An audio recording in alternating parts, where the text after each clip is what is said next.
Good morning. It is Friday morning. Hope you're doing okay. Um, Want to start out by going with a couple of announcements real quick, and then we'll get into Psalm 62. So if you want to go ahead and get your Bible out, Psalm 62 is where we'll be at in just a moment. The first announcement is this. Yesterday, for whatever reason, and I don't know the exact reason, but for whatever reason, the daily video didn't get uploaded by Facebook, not by me or anybody else, but by Facebook. It didn't get uploaded yesterday. And so we have figured out a way around that. We're going to post the videos on Google Drive and on YouTube. And then when they get posted on there, then we will put the link on our church Facebook page for these videos. It will show, and you can click on that link and you can get to the video, and it'll be quicker. You won't have to wait on Facebook to upload a video. I know a few of you were waiting all day yesterday for the video, and I don't want you to do that. So we're going to go about this another way, in a quicker way.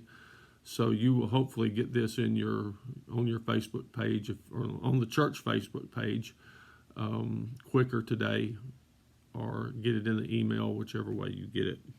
So just hang in there with this technology stuff we're learning every day.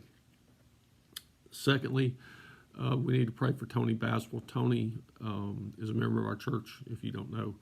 And Tony's got an infection, and she's doing okay. She's on antibiotics and on meds. So she went to the doctor yesterday and is being treated for that. So she's good, but just pray for her. And then James Fowler was admitted to the hospital last Monday. I didn't find this out until late yesterday afternoon. He went to the doctor, had an episode. They took him to the hospital. He was admitted. Still don't know exactly what's going on. But as soon as we do, we'll let you know so you can pray more effectively if that happens today. But pray for James and for Annette today. So let's get into Psalm 62. You can turn there. I'll read it in just a moment. Let me set it up for you. I want to talk to you this morning about facing everything with faith. Facing everything with faith. Sometimes in our lives as Christians, we are not fine. We are not good. You know, we come into church when we are able to gather, and people ask, how are you doing? How was your week? La, la, la. And sometimes we say fine and good, and we know deep down inside that it wasn't fine, it wasn't good, and you're not doing good, and you're not doing fine right now. And sometimes you don't know exactly why you're not doing good and doing fine. Sometimes it's a myriad of things that have built up, and a myriad of things that you're facing that make you feel like you're not good and you're not fine. And we hurt and we grieve, and sometimes we can't express it to each other, but only to God, because God is the only one who really truly understands everything with us and in us. And that's where I find myself this morning. It is presently about 6:25. I'm in my office. I've been here for an hour. And you may ask, well, why are you there so early in the morning? Well, the truth is I couldn't sleep. I got awakened about 3:15 and was not able to go back to sleep. I couldn't turn my mind off and couldn't turn my heart and my spirit off last night. So sometimes those things happen, especially in pastors' lives. And I'm going to speak for a lot of us pastors. Sometimes we go through these things and we just don't say nothing about it because it's part of our jobs and part of who we are. And sometimes we just lose sleep. We have trouble clearing things out, and it's not easy. But, you know, we get up the next morning and we have to be on top of our game spiritually, because we don't know what a day holds. Yesterday morning, I had a feeling that we were going to have to deal with Jerry's passing. I just had a feeling in my spirit that was going to happen. And I got to talk to him and pray with him over the phone before we went on home. And that bothered me, that upset me, because I couldn't be there. And you all know me. For those of you who don't know me and aren't around here, my church knows that if they let me know they're in the hospital, if they let me know they need me, I'm there. And because of the situation we're in with the coronavirus, I couldn't be there yesterday. The only thing I could do was pray with Jerry and his family over the phone, and it just tore me up inside. And it was the same yesterday. When I found out James was in the hospital, I know I can't get there, and it bothers me, but I know the Lord's got it under control. So again, it's nobody's fault. So don't hear me say that. I'm not saying that. But it's just things that we have to deal with. It may not be this in your life. It may be something else in your life that you're dealing with. And what I've just described for you is where all of us are as Christians right now. We are in a new day. We are in a new world right now that we have never lived in.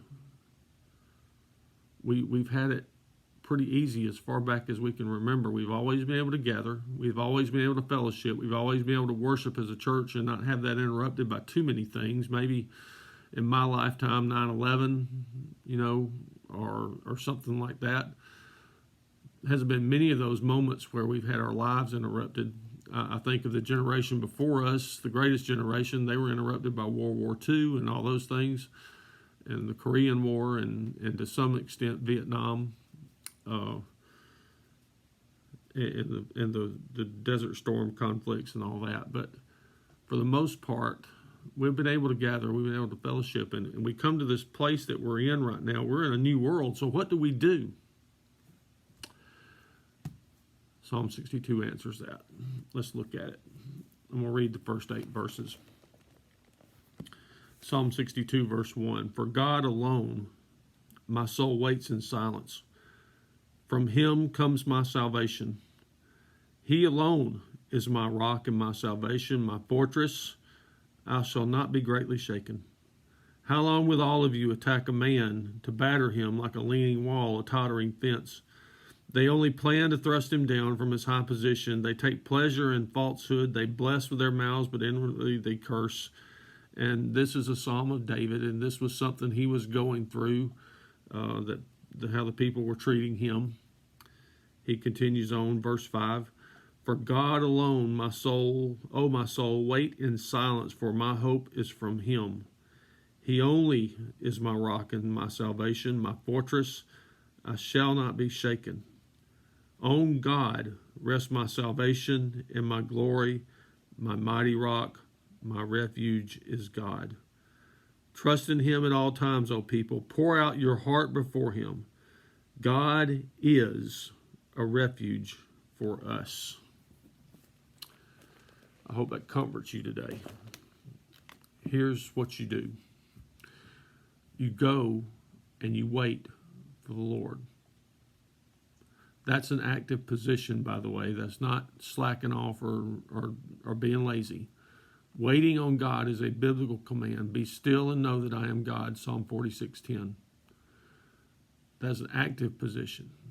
And sometimes in our lives, we have to go and wait on what God's going to do, or wait on what God's going to say, or wait on how God's going to lead us. And it's hard, but we must do it. And you'll notice that in a couple places here, David says, he alone is my rock. He alone is my salvation. He alone is my refuge. That means to you and me right now that God is the only one we can go through, because there's no one else. As much as we would like to think that we have things figured out, and much as we would like to be able to go to our families and listen to their input and all these things, and listen to other people's input and put all those things together, sometimes when you are facing everything with faith, God alone is there, and there's no one else that can help. And you place your hope in God, period, and not anything else. We are in that position right now as Christians. The world's watching us. Where does our hope come from? You place your hope in God and nothing else. Money's not going to help. Possessions are not going to help. Job, profession, friends, who you know, who you don't know, whatever the case may be, that's not going to help right now. God is the only one. And then the last thing I would tell you is that your rest and your salvation and your refuge is all in God, period. So you go to him. Because here's the fact right now, as I sit before this camera and talk to you, and as you sit out there and listen and sit before God, we all must know that God is still on his throne. We all must know that he has not forgotten about us. We all must know that he is still alive and well. God is not sitting up in heaven just watching the world go by, sipping on a glass of lemonade and say, oh, well, whatever, they'll figure it out. No, God is still there. And I'm reminded of something from the world that helps. And God can use anything. One of the things Karen and I like to watch is Ellen's Game of Games on NBC. I can't remember if it comes on Tuesday night or Monday night. Whatever night it comes on, we record it. It's just goofy games and people acting goofy and being silly and getting thrown in, liquid stuff and getting messed up and all those things. And it's funny. At the end of every show, Ellen says this, and by the way, I don't agree with Ellen's politics and her theology and all of those things, her lifestyle. That's all hers, and she's going to be accountable to God for that, not me. But she always says something at the end of her shows. She says, hey, let's be kind to one another out there. Let's be nice to each other. And that's comforting today because it reminds me of Jesus. Even though it comes from the world, it reminds me of Jesus. If you want to turn your Bible to Matthew chapter 9, here's where we find ourselves right now. Matthew 9:36. And Jesus went throughout all the cities and villages, teaching in their synagogues and proclaiming the gospel of the kingdom and healing every disease and every affliction. Wouldn't it be nice and wonderful to see Jesus visibly coming down our streets and healing the person that has cancer, healing the person that's lost a loved one, healing the person that's in the hospital, healing the person that's been to the doctor, healing the one that's hurting from this and that. And by the way, if you have corona, I'm healing you of that too. Wouldn't it be nice to see all that right now? Well, there's a reason he does that, and it's the next verse. Reason he did that. When he saw the crowds, he had compassion for them because they were harassed and helpless like sheep without a shepherd. Sometimes life feels that way, doesn't it? Be honest. But for us Christians, we know we have a shepherd. We know we are sheep. But we know we have a shepherd. You and I are sheep with a shepherd this morning. And we're not alone. We have a rock, we have a refuge, we have salvation, we have hope, we have love, we have compassion, we have mercy, we have grace. We have so many things wrapped up in that shepherd. So as you go throughout the day today, keep your head up. Lift your eyes up.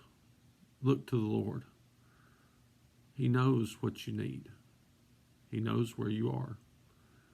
And he will help. He sees you.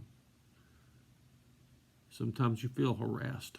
Sometimes you feel helpless. Sometimes you feel like you're the only one in the world. But you're not. God is with you. So let the shepherd work today. Face everything with faith. Hope you have a good day. I'll see you in the disciple video in a little bit. Talk to you tomorrow.